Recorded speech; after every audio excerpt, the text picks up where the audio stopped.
আসসালামু আলাইকুম। সবাই কেমন আছেন? আশা করি সবাই অনেক ভালো আছেন। আমরাও আল্লাহর রহমতে অনেক ভালো আছি। আপনারা তো সব সময় শুটকি ভর্তা করে খেয়ে থাকেন, ছোট শুটকি। আজ আমি এই শুটকিগুলোই ভুনা করেছি, শুটকি ভুনা। তো শুটকি ভুনা করার জন্য প্রথমে আমরা শুটকিগুলো গরম পানিতে ধুয়ে পরিষ্কার করে নিয়েছি।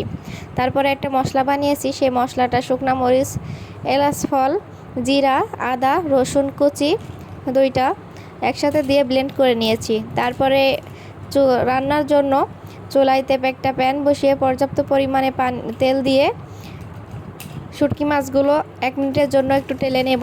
তারপরে যে পেঁয়াজ আর রসুন খুলে রেখেছিলাম খোসা ছাড়িয়ে, তো সেগুলো এখন দিয়ে একটু নাড়াচাড়া করে নিব।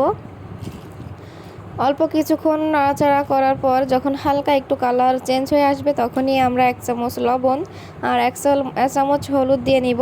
তারপরে যে মশলাটা বানিয়ে রেখেছিলাম আমরা, সেই মশলাটাই দিয়ে দেব।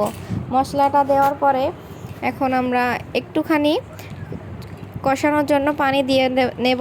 এই পানিটা যখন শুকিয়ে আসবে, তখন আমরা আবারও কিছুক্ষণের জন্য রান্না করব। তার জন্য আরেকটু পানি দেব।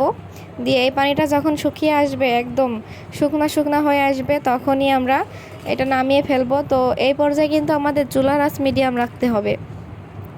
আর চুলার আঁচ মিডিয়াম করে এভাবে তেল ছেড়ে আসবে, তখনই আমরা নামিয়ে ফেলবো। তো এভাবে আমাদের তৈরি হয়ে গেল শুটকি ভুনা। আপনাদের কাছে কেমন লাগছে অবশ্যই কমেন্ট করে জানাবেন। আল্লাহ হাফেজ।